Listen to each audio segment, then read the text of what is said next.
We're in a studio. I know. We're fancy. We are. We're fancy today. This is nice. We've only done this once before. No, first was with Leanne and Bert. Right. And then the second time was in Auburn, Alabama. Yeah. And now this is the third time. We're going to try something new. We're trying this. We're going to try this studio.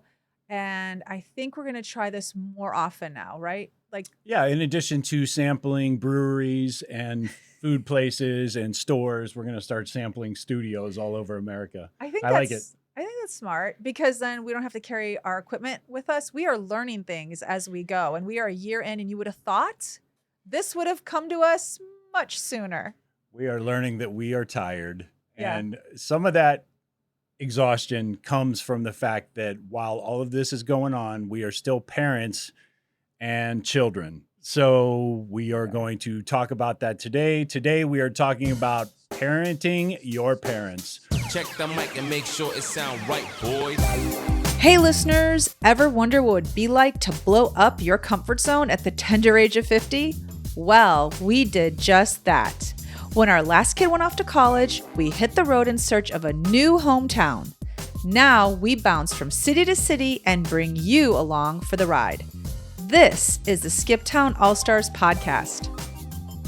Welcome back, All-Stars, to a very special edition of Skiptown All-Stars. We are in New Haven, Connecticut. We are at the studio of our new friend, Chris Elliott. He is the proprietor of Freestyle Gospel LLC. It's a studio we've rented today. Chris has been gracious enough to allow us to come into the space today and get us set up for success. Yeah, we're so happy, and he's actually playing engineer. He is. We actually have a tech behind the scenes right now. Hi, Chris.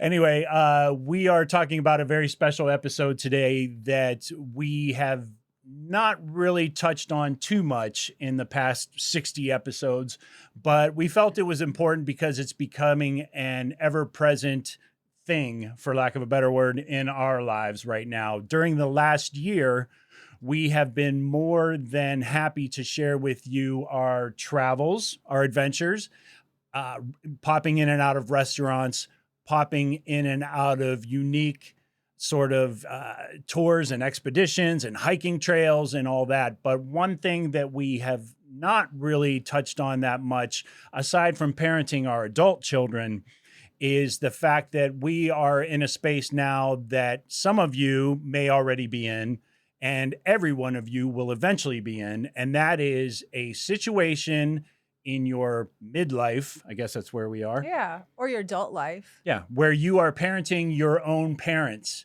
So why don't you sort of set the backdrop for us?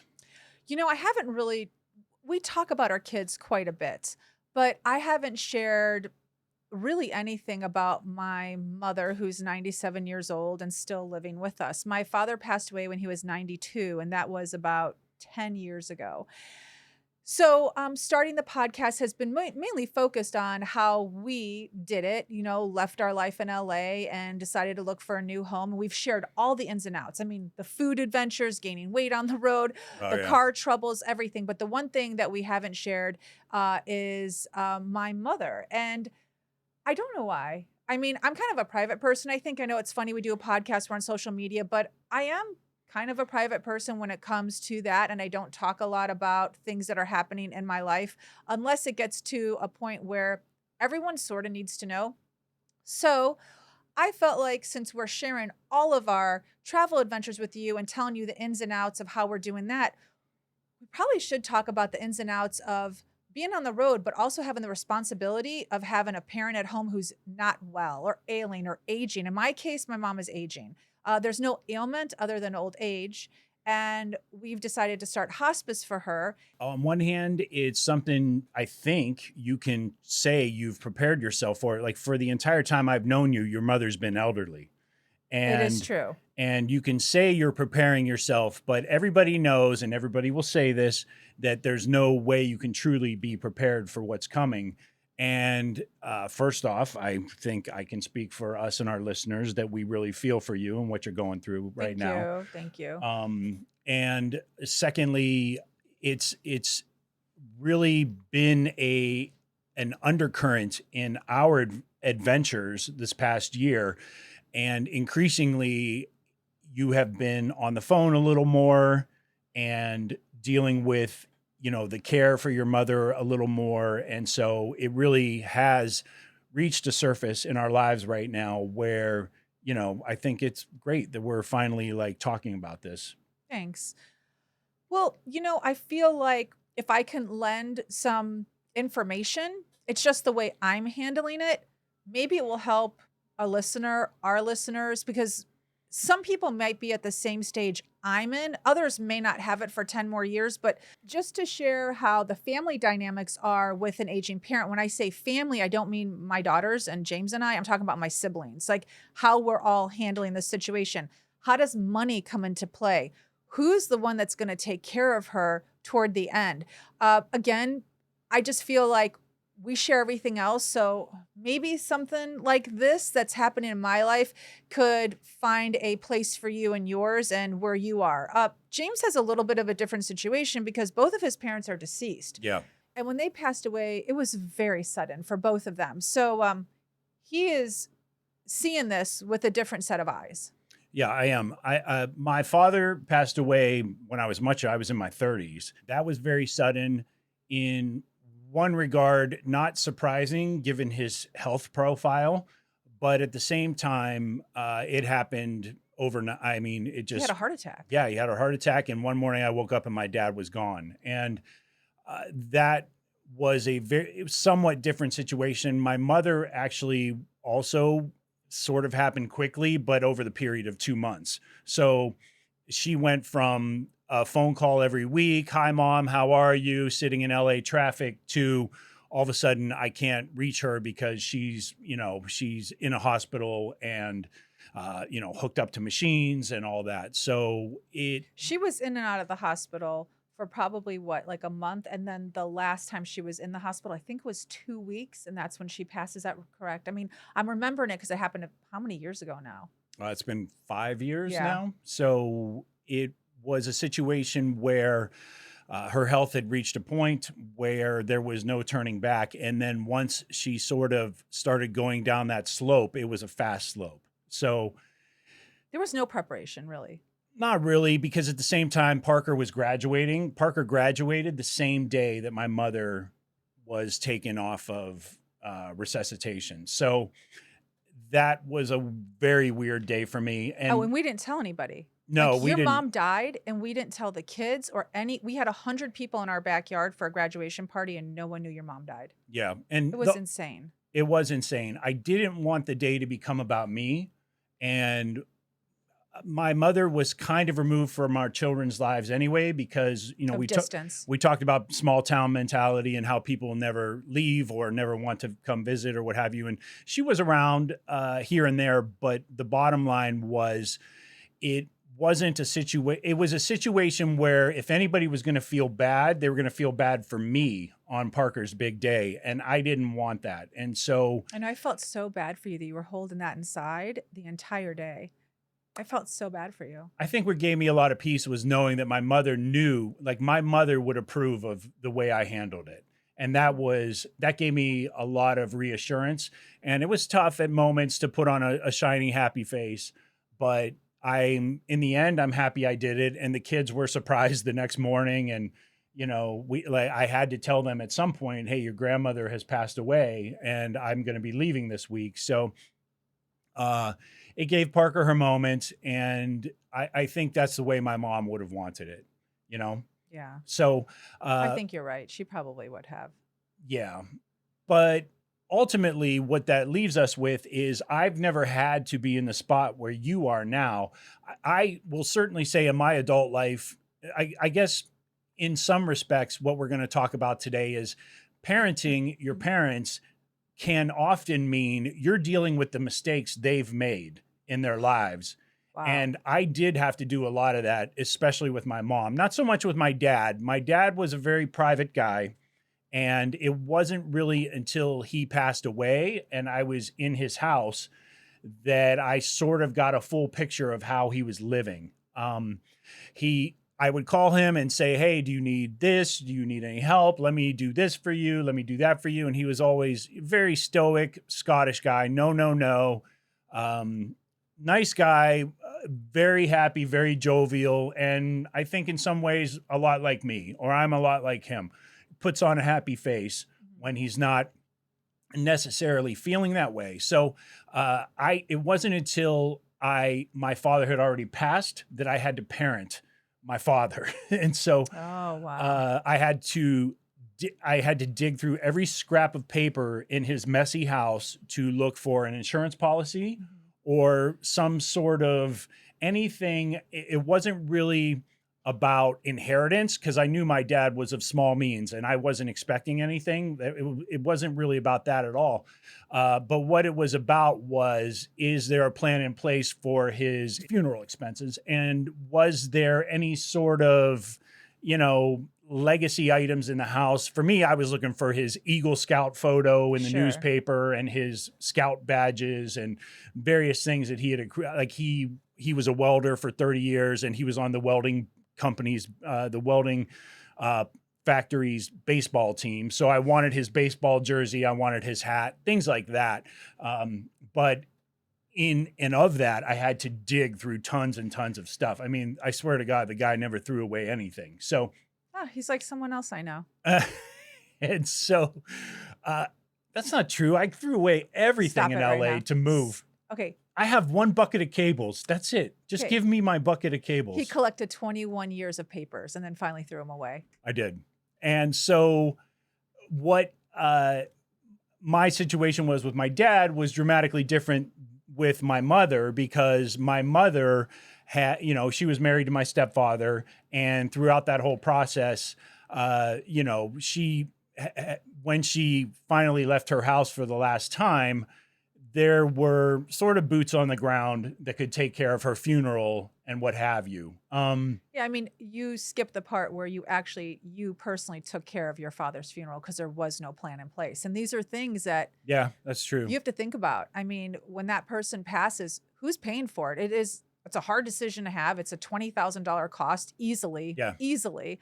So who's going to pay for it if there isn't a plan in place? And sometimes you don't know there isn't a plan in place until you're at the funeral parlor. That's true. That's very true. Even with my mother, I mean, there were funeral arrangements in place, but ultimately I had to end up buying her tombstone because nobody was taking care of it. Nobody was stepping up to do that. And finally, some family members came to me, but the wheels were already in motion. And I had already figured that part out, but she had been laid to rest for over a year and nothing was happening on the front of, giving her a memorial or a marker. So ultimately I had to step up for that too. I would say my parent though, with my mother was a much different situation. I had to do that like the last 10, 15 years of her life. I would say, no, that's a bad idea. Or maybe you should, find something to occupy your time, get a part-time job, do this, do that. There were different things in her life where I just felt like she sort of had too much time on her hands to whip up drama with people. And that's just kind of who she was. I think she absorbed too many soap operas in the 70s and 80s. But you were fortunate in the sense that when your mother passed, it wasn't all on your shoulders like it was with your father. When your father passed, you were solo. I mean, well, you had your uncles to help you, but financially, you were the one footing most of the bill. Yeah, for sure. I did have an uncle who stepped up and actually bought the marker for my dad, which was a tremendous gift at the time because I was paying for all the funeral expenses on my own. That's sort of my backstory, and we've touched on it in previous episodes, but that's sort of the deal with my parents. I'm an orphan, and I've been an orphan for 5 years now. And even before I was an orphan, I sort of felt like I was the one in charge. So your situation is dramatically different, though. Your father passed away when? 2013, because Right. it's been about 10 years. You mentioned something early on that when you met my mom, she was always old. And that's because my mom had me when she was 40. I said elderly. I was much more genteel than what you're saying right now. Okay, but to be clear, my mom had me when she was 44 years old. Yeah. So when you met my mom, I was 27. So she was... They were retired. Yeah, they were living in Florida already. My dad was 50. So just let's Let's be clear. Like when he met me, my dad was 77. Yeah. Your dad was 50 when he and your mother had you. Exactly. Yeah. My dad, did I say that right? Well, you said he was 50, but I didn't we're finish my talking about when I sentence. met them. Yeah. Yeah. So, So when James met me, my dad was 77 and my mom was 72. yeah. So he's right. They were. And even though they were very, very active, they were still in their 70s. Oh, and incidentally, that is why, like, I think a lot of people don't understand why your brother's living in a retirement community is because your parents are so much older than you. You had brothers who were like 18, 19, 20 years old when you were born. It's true. Yeah. So I just want to make that clear. And so it's always been very clear from the beginning when he met me and with my family that I would be the one to care for my parents as they aged because of my age alone. My brothers are almost 20 years older than me. So I'm clearly the youngest person in the family and the last born. So in some cultures, I know the firstborn takes care of them, but it was always kind of understood that I would take care of my parents. So with that being said, I did my best always. We built a little guest house and we called it the grandparents' house. And we had them come for like 3 months at a time to stay with us in California so they could get to know the kids and spend a lot of time with them. They were always present. They were at every single birth. They were. At their age, they traveled very well. They were very efficient on their travel. They knew the ins and outs of the airport. So it was really lovely. They would come 2 to 3 times a year, easily. They'd come for Christmas. They'd come for sometimes, I think they came for 4th of July. And then they started staying with us for longer periods because we had the guest house.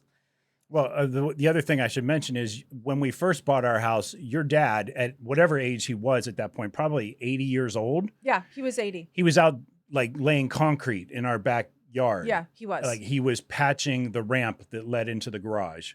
So yeah, and then he got really mad because it was sand instead of cement, and then he was cursing it, and then he had to go in, and then I had to have you calm him down and go back and get concrete. Yeah, so he wasn't a guy sitting around watching football or Archie Bunker all day. He was very active. He was a thin guy, very tall guy, and he grabbed the bull by the horns at whatever age he was. Yeah. And they were both extremely involved in our kids. My mom couldn't, she's 80, so she's not going to get down on the ground and play with them on the floor, but she would certainly cook for them all day. She would do crafts with them at the table if that's what they wanted to do. So she was very much a hands-on grandma when she was there. She would also spend entire days at little stores buying them remember the one dress she bought Parker for? She made us go to the Glendale Galleria. Back then it was 400 miles of shopping, and we had to hit every store until she found that one dress that she saw when she was there 2 weeks ago but couldn't remember what store it was. Yeah, I got home from work that day and you guys had her in that dress and the little hat and she looked like an Armenian princess. She did. So funny. Yep. It was like ruffles and satin everywhere. Yeah. So obviously your parents were very involved in our lives up until a point where your father couldn't travel anymore. It's true. So then I had to make several trips to him. Now, growing up, I had my fair share of interactions with people who would lament over the fact that they couldn't see their family, their mother or their father, who maybe lived a state away or 2 states away or even 4 hours away. And I just remember as a young person that I said that was never going to be me. I didn't care how far away I lived. I would always make a point of visiting my parents. There was no excuse.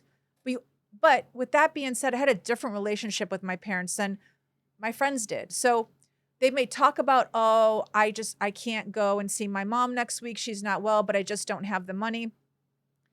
That was never an answer from me because I would work 2 jobs to go see my parents if I had to. It was just whatever it took, but I had a different relationship. I was really close to my parents. They were really good parents. They were. I always made that a priority that when my dad and mom needed me, I would be there. And my dad got sick and couldn't travel much to California anymore. And he didn't get sick from any ailment. He was just getting old. I mean, he died at 92. So I think they stopped traveling at 90. He stopped traveling. So I would go back and forth to see them. They lived in Florida. We lived in California. And I would make 4 or 5 trips a year. It couldn't have been any much further apart, right? I guess New York, but it was pretty far. So I would go back and forth. Like I said, I made 4 or 5 trips a year to see them. And then sometimes you would go on your own to see them. Yeah, I went to see your father. Your father's a special case. I mean, we're talking a World War II veteran, an ex-Chicago detective, tough as nails, known as a badass everywhere that he went when he was young in the city of Chicago. Yeah. And the reputation precedes him. his reputation preceded him, but he lived up to it even until the time he was like 90, 92. There was a time in the hospital where he broke a hip and then broke a shoulder in the same week. He was in the hospital with a broken hip, right? I was crying. He told me to and stop then he broke crying. his shoulder. And once a parent goes into the hospital, a lot of times, or in a rehab treatment facility. He actually didn't break a hip. I'm sorry. He broke 2 ribs and a shoulder. Oh, he broke 2 ribs and a shoulder. Oh, but then he fell while he was in the hospital. That was when he broke 2 ribs and a shoulder. Okay. Yeah. It was and bad. so he was in there for something, and then he broke something else. And yep. He was in there for something and broke 2 ribs and a shoulder. You're so right. And at that point, I said, okay, I've got to get on a plane and go visit this man because he's been so instrumental in helping us as a family and helping your parent. I mean, your dad sent me a $500 check for a laptop to get started with my career at a time where you were just dating me and he didn't even know me. He hadn't even met you. No. He hadn't even met you. Thankfully, he knew I had a job and a car and the bar was low. So he knew I was a good person. Some of the people I dated didn't have cars, but I had a good one, so it didn't matter.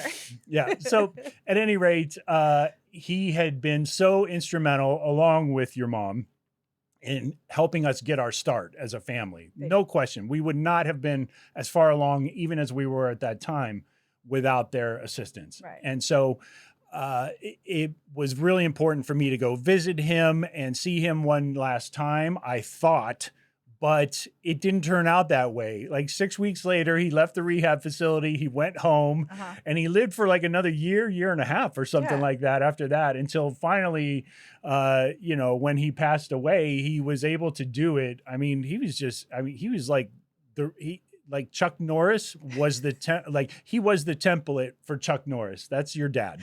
So he's really a tough funny. guy, man. He's a tough guy. That's really sweet, everything you said about him. I mean, obviously, I feel that way, but to hear it from you as a son-in-law, because we all know the in-law syndrome. Yeah. They don't really care for their in-laws, the married spouse. So I really appreciate those kind words, honestly. Yeah. Yeah. So, but ultimately, he passed away when he was 92. You were there. I was And there. you had, everybody had sort of seen it coming at that point. Yeah, he was just it really honestly was just old age. There was no ailment. He just stopped eating and was sleeping more. And we called in hospice and they said, you have a few days. It was that quick. I talked to him on a Thursday. He died on Saturday. It was that quick. So I got on a flight right away. Like when I talked to him and he was in bed, I was like, why are you laying down? Like, cause he would always be up watching TV. And then my mom said he's not doing well. And that was it. Like I got on a flight the next morning as soon as I could, and he died Saturday. Saturday at like 2:00 or something. Surrounded by family. Yeah. Me and my brothers were all there. I was very fortunate. Okay, so fast forward, after your father passed away, your mother lived by herself for about a year. It's true. And we all collectively, me and my brothers, all agreed that it'd be so much better if she just lived with me in LA in the guest house. We had this guest house. Yeah, we already had the space. It was sitting empty. And why is she going to live alone? Now, my 2 brothers lived near my parents, both of them. One lived 3 blocks away and the other one lived like 6 blocks away. My one brother that lived 6 blocks away ended up moving. Like he moved to Jacksonville, Florida. And my other brother moved to the Villages, which you all know if you've been listening. So when my dad passed, my mom was really by herself. Neither one of my brothers was living near her. I did hire somebody to take care of her and my dad when both of my brothers left. So I had a person that would drive them to their doctor's appointments, help them go to the grocery store, because I obviously wasn't living in Florida. So my dad passed. I really wanted my mom to come live with me. Cut to, my mom decided that she would do it. It took a little coaxing, but she moved in with me and lived with me for about 5.5 years. And she brought about 10 rooms worth of stuff to put into a little 450 square foot guest house. Oh yeah, that's about right. Yeah, that is exactly what happened. And she wanted to change everything around. Great, make it her own. Perfect, whatever she wanted. So she lived with me for about 5.5 years, like I said. And what ended up happening was she just thought that when she moved in with us, I would be hanging out with her more. Like, she kind of forgot that I owned a business and that I had 3 kids and a husband who worked all the time. She didn't realize how busy my schedule was. I know she knew it, but I think what she thought was when she moved in, my schedule would change, and it didn't. So she was just not happy living there because no matter how great the guest house was, and again, I hired someone to take her places when I couldn't be there. We had all kinds of people in and out of our house, nannies, tutors. They all gave her attention. They took her to Target whenever she wanted to go. Yeah. She just wanted my attention, and she wasn't getting it. So she was complaining a lot to my brother that lived in the Villages. So my brother, Well, I also want to jump in real quick because there was also a situation where it was blissful for the first year or so, but then our kids went from elementary school age to middle school age, and we all know what terrors middle school kids could be. But our kids, whether or not they were necessarily terrors, the bottom line was they were more worried about their phone and their friends than they were about anybody in the family at that point. And so she did feel even for whatever she was feeling with you, she felt it quadrupled because now the kids weren't paying attention to her either. it's true. And she was logical enough to know the kids are going to be kids. Like, she would say to me, well, they're young, they're having fun. I know they're not going to want to sit with Nanny anymore. So being logical about it and having feelings about it are two different things. So for her, she felt lonely is the truth. And no matter how many dinners we took her to, or how many lacrosse games we dragged her to, or school functions, she still wanted to hang out with me every day. And I just couldn't give her that time. I wasn't retired. I was in my 40s. I remember you were trying to patch her in on play dates and stuff like that, and she wasn't having any of that. No. She did not want to hang out with, Nope. quote, old people. Yep. I would try to set her up with like someone else's mom, and she'd be like, no, she's 80. And I would say to her, well, you're 87. Yeah. Yeah. So anyway, so what ended up happening, she moved in with my brother in Florida. She went back to Florida. That lasted about 1.5 years. Oh, gosh, because she just wasn't happy there. So we had all decided collectively that maybe what she needed was her own apartment, like an assisted living apartment where it's her own space. It's a 1-bedroom apartment. You know, she comes and goes as she pleases, but there's other people around her own age and there are activities. It's not at all a nursing home in any sense of the word. It looked like the Four Seasons. It was a brand new facility. And, Florida caters to people over 65. So it's not like anything you would ever see in most places. It really was a brand new build. It had a beauty salon. It had a little like boutique in it. It was just so cute. And it was very reasonable. My mom could afford it with the income she had from my father's pension and her Social Security.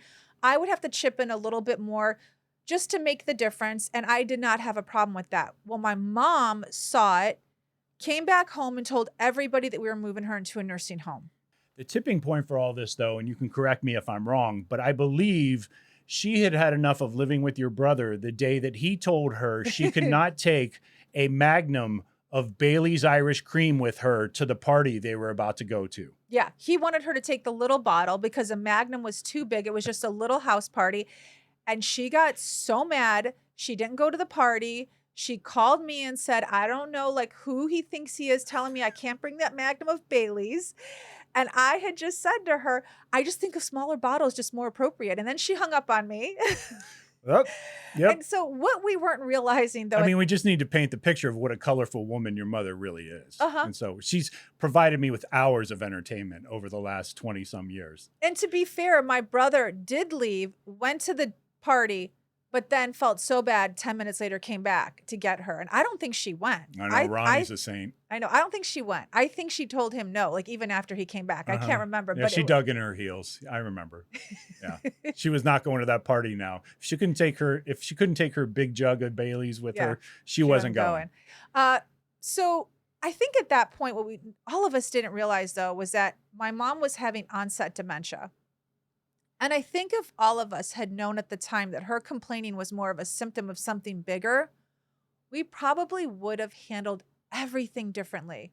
So what ended up happening is she came back from the Four Seasons assisted living housing tour and called her granddaughter who lived in Colorado and said, they're putting me in a nursing home. So when anybody hears that, they immediately think of a state-run facility. They think of people being left to their own devices, nobody caring for them. Like, you think the worst. But first of all, it wasn't even a nursing home because a nursing home is paid for by the state. Like, Yeah. this was an independent living apartment. So she got my niece up in arms. So this is kind of where it gets a little Jerry Springer. Because none of this is going to make sense. And most of the time, I lie about where my mom lives. Yeah. So turn the radio up because this is where it gets tricky. Okay. My I niece. just said radio like an old person. You said radio, but I they did. do listen to it through the radio. I know. Okay. Or their headphones. Just turn your dial up. Okay. Yeah. So my niece says to my nanny, says to her nanny, my mom, basically, I'm going to save you. I'm getting you out of there. I'm moving you To Colorado. I'm moving you to Colorado. My mom is 92. She's had 3 moves now in the past 7 years. Okay. That's like, no, She's couch surfing. she is, except she has like the best of everything in every house she did. goes to. She did. She lived with my brother and sister-in-law. My sister-in-law would cook her gourmet meals, keep them wrapped up in the refrigerator for her if she like wanted to have lunch and my sister-in-law was out. I mean, she had it way better there than she did with me, and still True. wasn't happy. But that's okay. Okay, cut to my niece. Says, I'm going to take care of you, Nanny. You're coming to Colorado. But my niece doesn't have a place for her. Like, she's promising something she can't even provide. So when she hangs up the phone and realizes, oh, I just promised Nanny to come live with me, but I don't have a place to live. What am I going to do? Mhm. So here's what she does. Keep track. She calls my brother, not the brother in the Villages, but my brother in Jacksonville. I'm going to say the names. I have my brother Ron, who I live next door to. You've seen that episode. Yep. And then I have my brother George, who lives in Jacksonville, Florida. You have not seen that episode. No. Brother George had a best friend named Rich. My mom has known him since he was 16 years old. From the old neighborhood in Chicago. Yeah, from the old neighborhood in Chicago. Right. Rich has a house in Colorado. My brother at one point moved to Colorado for a few years.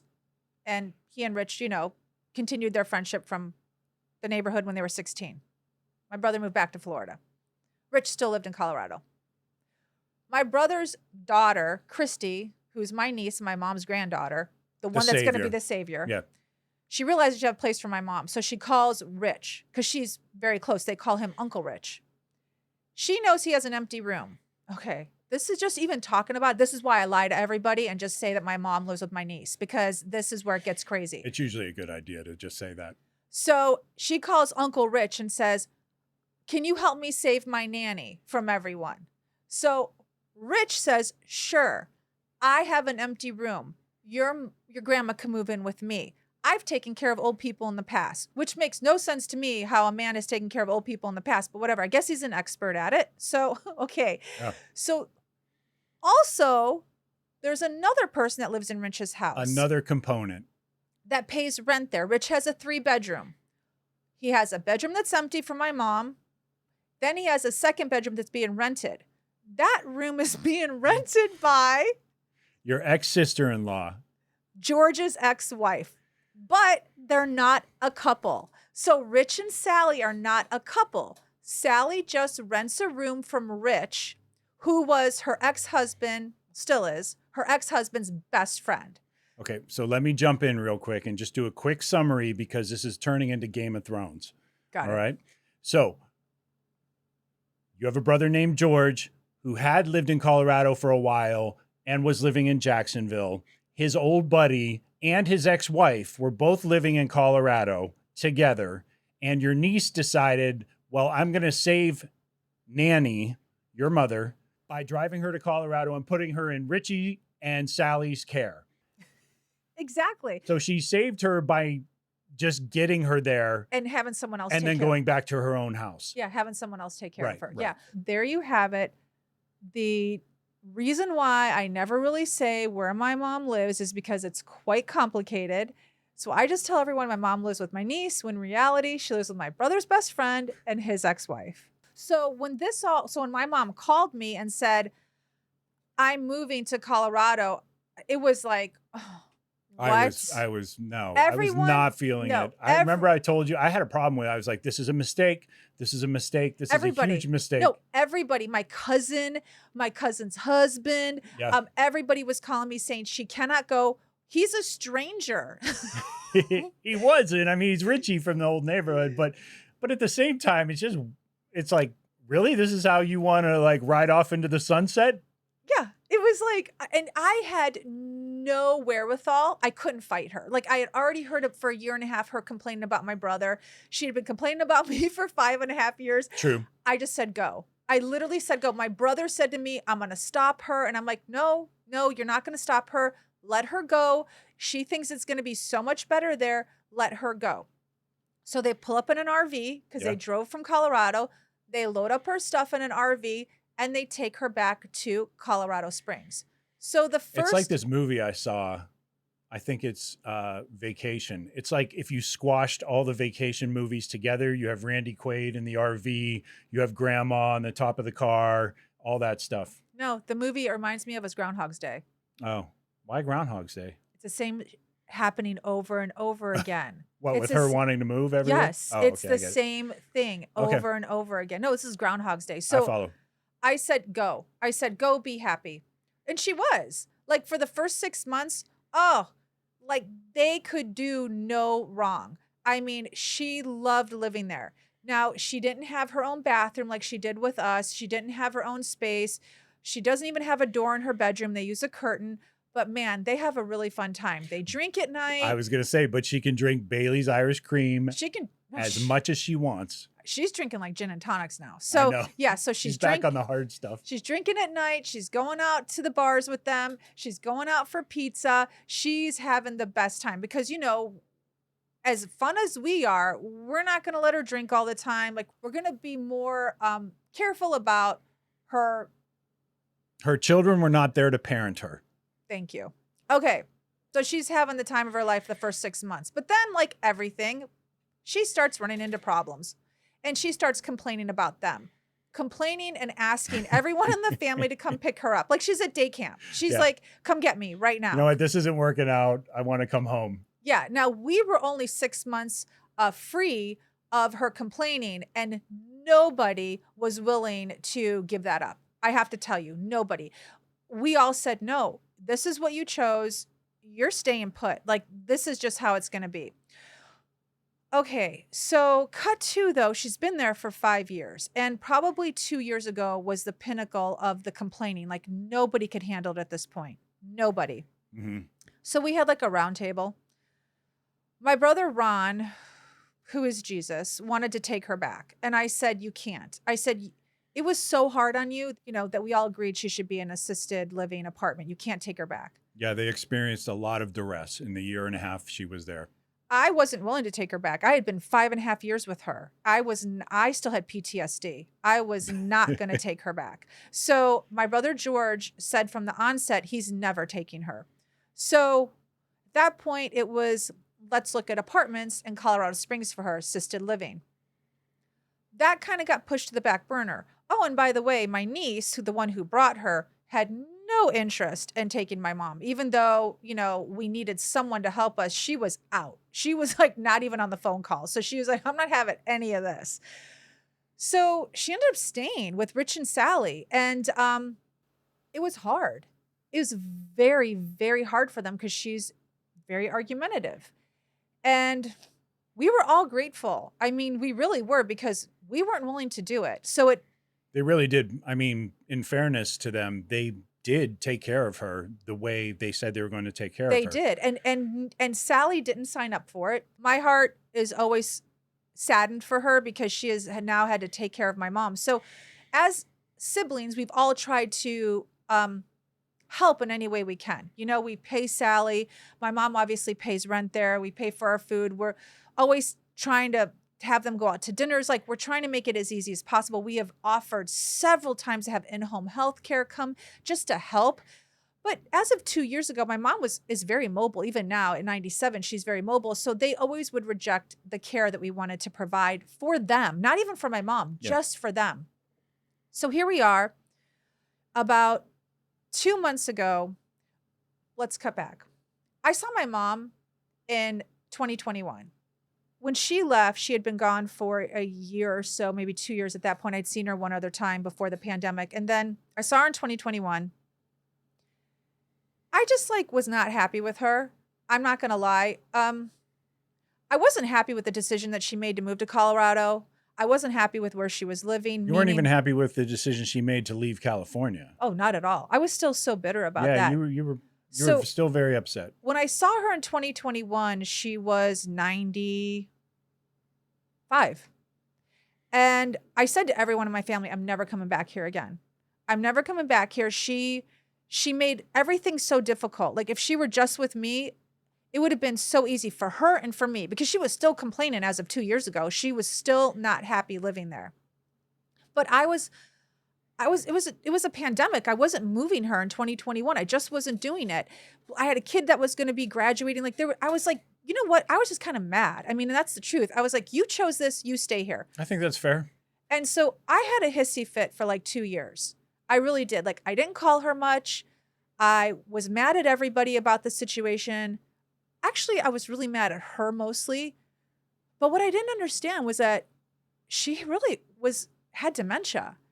And if I had known that at the time, I think a doctor told me one time, but if I'd really listened, because I didn't believe it, I wouldn't have been mad at her. I would have understood she was making a poor decision, not knowing she was making a poor decision. So I don't know, like 2 months ago, I just woke up one day and decided not to be mad anymore. I'm like, she's 97. Like, I have to go visit her because I hadn't visited her since 2021. So I planned a trip. It was very spontaneous. I woke up on a Monday and I'm like, I'm going to go on Thursday. Then I get a call on Wednesday night from Rich and Sally, who are her caregivers. Cause at this point, I'm going to call them. It's not the best friend and the ex-daughter-in-law. They're caregivers. Yeah. That she's not doing well. And they're explaining to me how she's sleeping more and not eating this and that. So I immediately call hospice and say to them, I think we need someone to evaluate my mom. They were very good about taking my mom to the doctors and doctor's appointments. And she had just been to the doctor like 30 days prior. And she wasn't with a walker or anything like that. But she definitely was showing signs of, I don't know if it's ailing or what's the proper word, but she was showing signs that maybe the end is near. So I immediately called hospice. They came in and evaluated her. And sure enough, we were told we have a couple of months with her. Well, that could mean really just 2 days. I mean, honestly. So I get to Colorado, what I think is going to be just a visit to see my mom. And then I'm realizing, okay, I may just have a few days with her. It was really hard because of the turmoil I had inside for the issues I had with her. Mm-hmm. And then to see her. I mean, she saw me and she just said, "Oh, you're so pretty." But she didn't really know who I was. And we would talk and she sometimes would think I was Parker, or sometimes she would think I was Denise. Sometimes she would just think I was a friend visiting. So it was so hard to see her like that because I hadn't seen her since 2021. In 2 years in a person's life in their 90s is dramatic. I mean, dramatic. So 2 years ago, she was mobile and knew exactly who I was and this and that. Now she didn't know who I was. So I spent a week with her in Colorado and just prepared myself for what could happen. What I can tell you about this is that everyone in the family needs to be on the same page about the level of care and what's going to happen with your parents. Because your family members will tell you exactly who they are on this road, on this path that you're on, because it's going to be a short path. They're going to tell you, you have to listen to them. So if you have a sister who says, I'm not dealing with this, she really means it. Do not think that she's going to come around and help you, because she is not. If you have a brother who says, look, I may come see her once in a while, but I'm really busy, he's really just going to come and see her once in a while. Like, don't expect things from people when they tell you exactly what they're going to do. This is the best advice I can give you, because you will be so disappointed. And then you're going to have resentment for a person that you shouldn't have resentment for because they already told you what they were going to do and how they were going to behave. So the three of us are all different, although two are a little more similar. So my brother George, right out of the onset, he's the one with the daughter who said, Nanny, I'm going to save you. He has said from the beginning, I will not be taking care of Mom. From the beginning. He said this 10 years ago. He said, I don't have the wherewithal, I don't have the patience, and I don't expect my wife to do it. I actually applaud him for that because there are so many men that would make their wives take care of their parents. And I think that's really unfair to the partner. I would not, I applaud my brother for saying that. I would not want my sister-in-law, Hulda, to take care of my mom. It's not her mom. Like, it's not her responsibility. My brother did a lot for my parents when they were alive. He was, in so many ways, their go-to person when things broke, when they needed to go somewhere. He did his time with them. Like, he really did. And he was such a good son to them when they were active, mobile, and needed him. He's not equipped to handle this. But he did all the things I couldn't do. He was doing things for my parents when I was in college, when I was getting married, when I was buying a new home, when I was starting a family. He was there. I couldn't be there. So I have to look at it in that fashion. Like, he was not a deadbeat son or a deadbeat brother. He was really very engaged with them. And so I have to say, he's not prepared for this. And that's okay. My other brother, Ron, was very similar to George. He was always there for my parents as well. Always, whatever they needed. So my parents had two people to rely on. If my brother George wasn't around, then Ron would help them. If Ron wasn't around, George would help them. They were very lucky. So I also feel, even though my brother Ron and his wife Vicky are more equipped to take care of my mom at this age, I don't think they should do it. I just don't. They've already done this. Like, they helped my parents move from one house to another. Yeah, they were the ones that lived a block away for decades. Right. So they've done their time. And they did it when I, again, was raising a family, in college, like, buying a house. Like, they shouldn't do it again. It's my turn. It's my turn.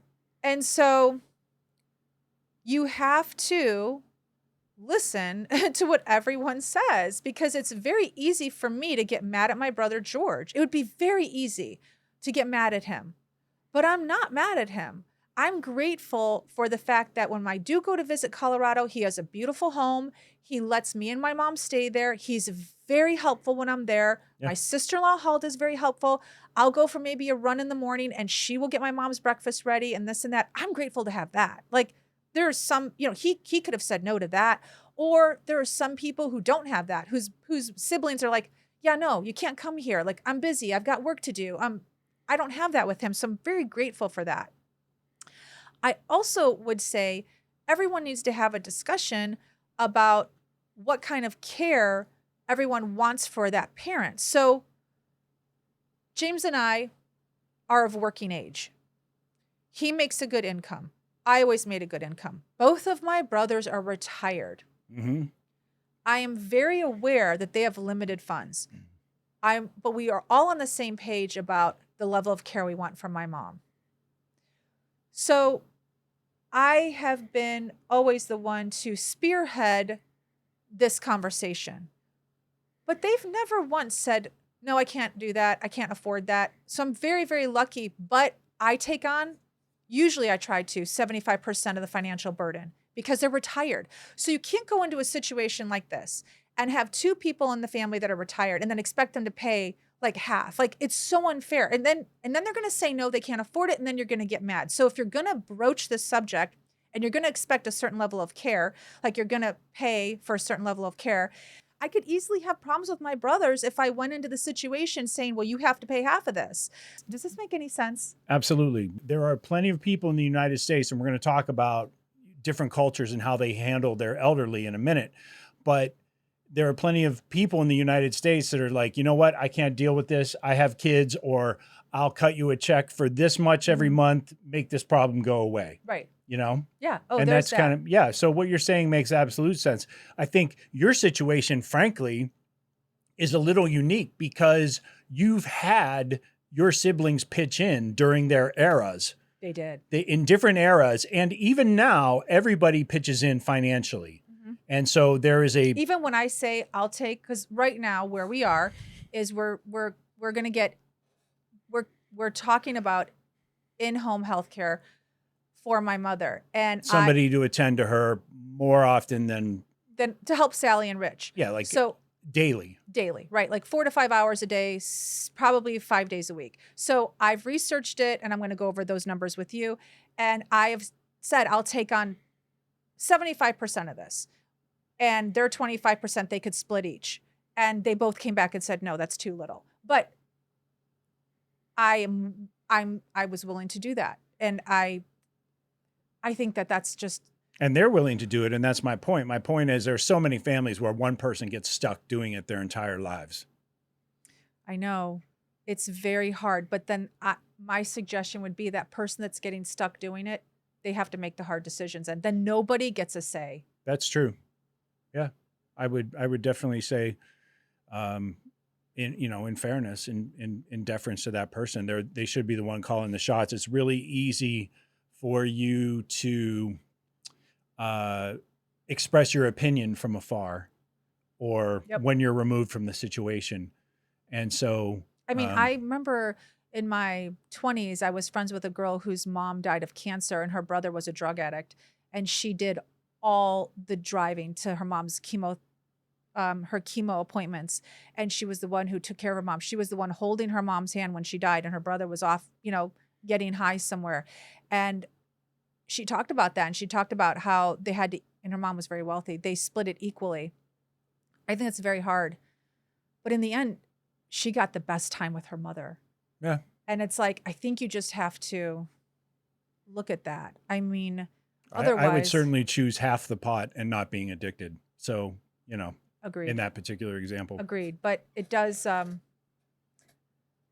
amount of work somebody has to do for the ailing parent can cause so much resentment. So you have to go in being okay with it.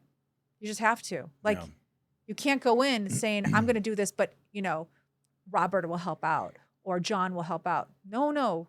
If they told you they're not going to help out, chances are you're going in it alone, and don't pretend it's something else. Okay. So moving forward, what happens now? Okay. So right now I want to be with my mom.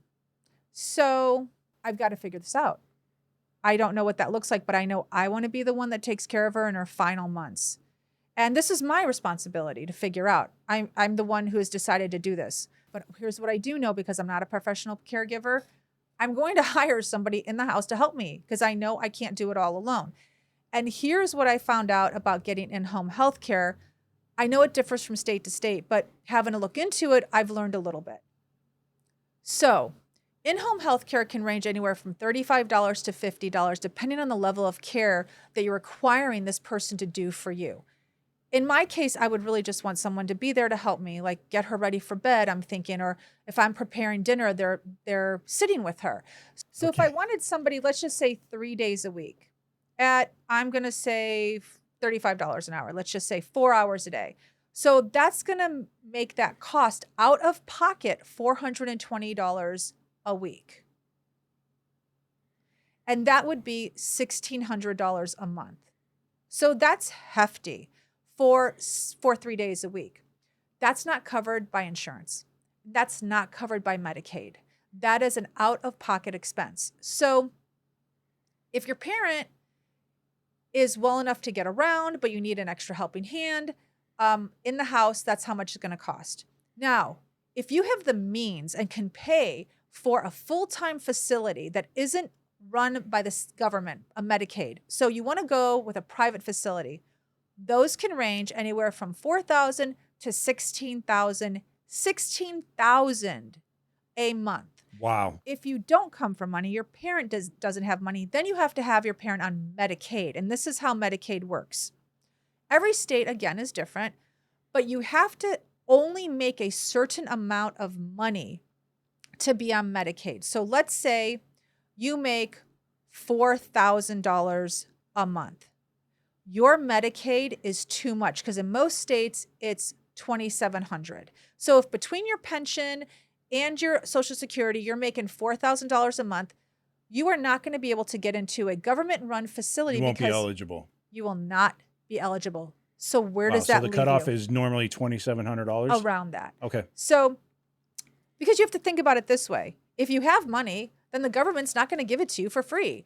People don't understand this. They hoot and holler, they get all upset.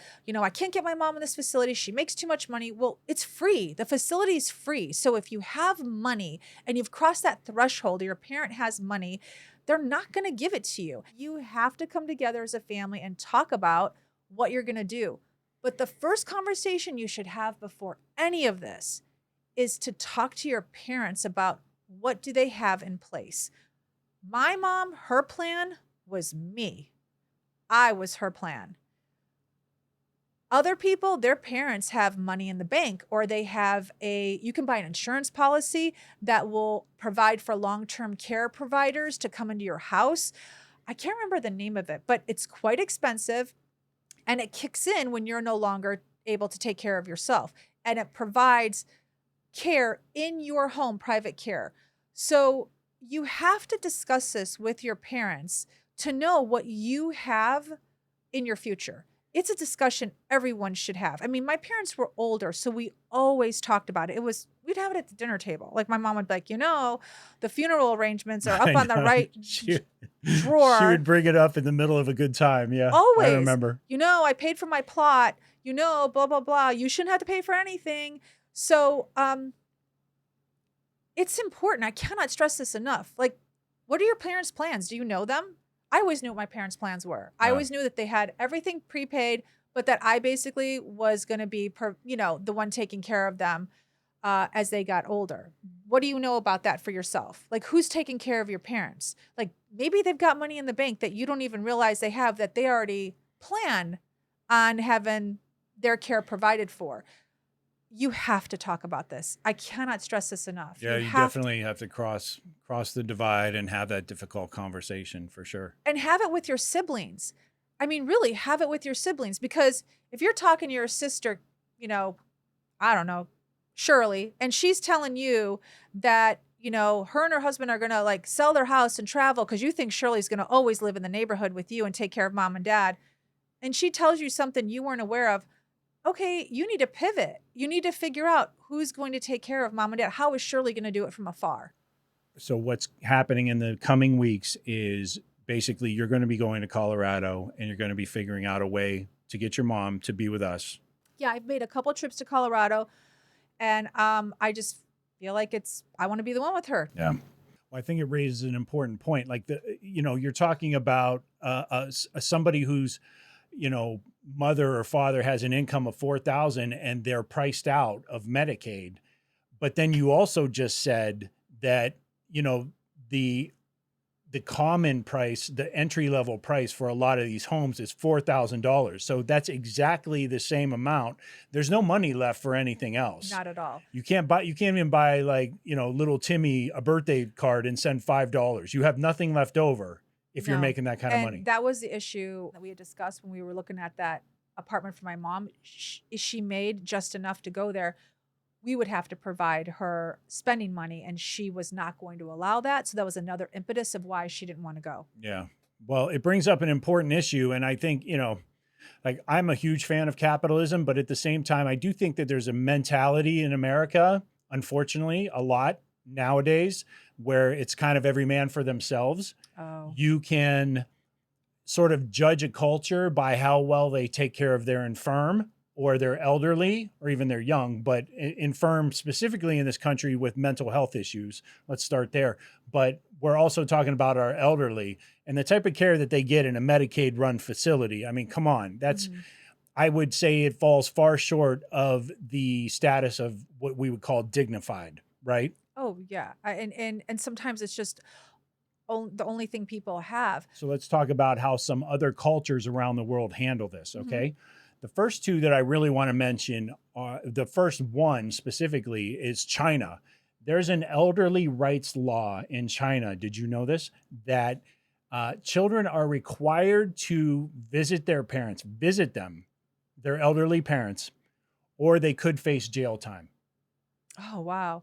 I'm not kind of, I didn't really say face I mean, I jail know time, but China's like really authoritarian and they love to throw people in jail. Like in our perspective, we think of this but I'm not so surprised because that culture, their parents always live with them. I mean, old people and young often, people are mixed together in families quite often. quite often. But if you're a worker in a city and your elderly parents are living in a rural environment, some village where you grew up, Yeah, it's hard. you are still required to go back there and check on them. Now, we're talking about China, which everybody I think would agree is kind of an authoritarian state. I know. But on the flip side, you have France, which is actually, reputedly a very liberal sort of environment. Even their conservatives are more liberal than Yeah. our Democratic It's true. moderates here. In France, there's a similar law that was written into the books, and it happened after a 2004 study showed that the vast majority of their suicides at that time were elderly people. Yeah. And remember, they also had a heat wave. And in that heat wave, a tremendous amount of the people who perished during that heat wave were elderly people. Oh. So now there's a requirement for the French to actually, quote, check in with their parents. It's a good idea. I think it's a great idea. Yeah. I really do. Now, one story I read recently is in Japan. When you reach your 60th birthday in Japan, it's a big deal. Like it is basically the quinceanera of old age in Japan. When you hit your 60th birthday, they throw you a huge party. You've entered old age. Okay, that is not what I thought you were going to say. Oh, No. that's incredible. I want a quinceanera. Let's do a quinceanera for you. You're going to hit 60 before me. We'll do it together. Oh, okay. I'm not ready to turn 60 anytime soon. I love that. That's fantastic. I know it's kind of a different way of looking at age. No, and that's fantastic. We're doing that.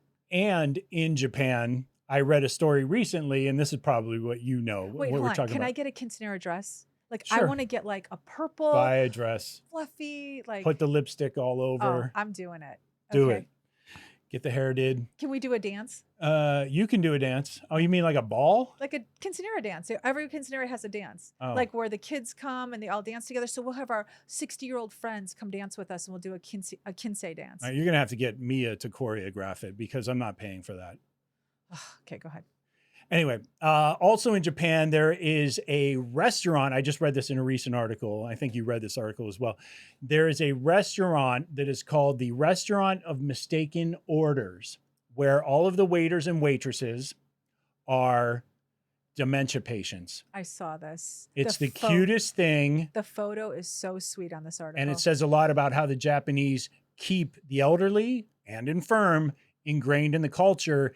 And it actually, the restaurant is booked out because what happens is people go, they sit down, they order, and their waiter or waitress has dementia and they never know what they're going to get on the table. And there's a mystery surrounding what they order.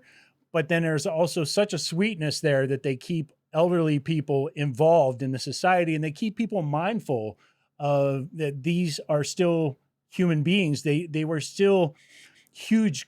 They still made huge contributions to our local community, our society, the culture at large, their entire lives. Yeah. And we can't, like we do in some cultures, we can't just discard them. I know. It's really sweet. It like makes me all teary-eyed because when I read it, I just thought of my mom. Like, honestly, like, because when you're talking with someone who has dementia, depending on where they are and what kind of dementia they have, they're like, my mom isn't argumentative anymore. She doesn't complain. It's like, she's like the best version of herself. So when I read this article, I just thought about her. It's really sweet. That's just a consideration I think that as Americans, we need to think about.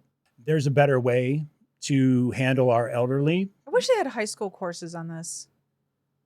I really do. It's just, like, high school, just, I don't know. Like, what would it be? How to be a human to someone who's elderly? Like, I don't know. It's basic decency. And I think that somehow along the way, we've sort of lost that component and the value that the elderly have given to our communities. Yeah. You know, I also have to say, if your parent wasn't a good parent, don't feel guilty about not giving them care. Because there are some people out there that don't deserve it. Like, I mean, that's the one thing. Like, I'm talking about my relationship with my parents because they were great parents. But if your parent wasn't good to you or they were not nice to you growing up, like, you know what? That's a different scenario. So don't listen to this and think like, oh, I should be doing this with my parent, but my parent didn't do this for me. I mean, I say you have to obviously tailor it to your family, to the love your parent gave you. I don't know. I just, I always say whenever I hear somebody like, oh, like, you know, I'm older now. I'm hearing older stories. I'm hearing about older people and I'm meeting people who work at convalescent centers. And sometimes you hear the story of like, you know, the guy who like hasn't had one visitor all year. Well, there's a reason for that. Often, I don't know. Yeah, I mean, every situation is different. Right. So But if anything, this was meant to give you help and a little bit of ideas of, you know, the path that I'm on right now, the choices I've made, but in no way do I want anyone ever to feel guilty about the choices that they're making. You're making it for your own reason. We're just here to share what's going on in our lives right now at this moment and the choices that we are making. yeah, I'm happy that you spoke about it today because it impacts a lot of things. It impacts our travel schedule, it impacts our show, and it impacts sort of what people are going to know about you in the coming months. You know what? I didn't mind talking about it. I normally don't like to talk about it, but I'm actually really glad that I did. And I think that maybe something I shared will resonate with somebody else. It's not always just about like good food and hotel stays and real estate prices. I mean, we are two people who have other things going on in our lives. So this is just, I think, a glimpse into what is happening. It's an important discussion. Agreed. Thank you. And thanks for all your support. You've been very, very helpful during this time. So I appreciate it. No worries. Take them out. Empty nest, full tank. Check the mic and make sure it sound right, boys.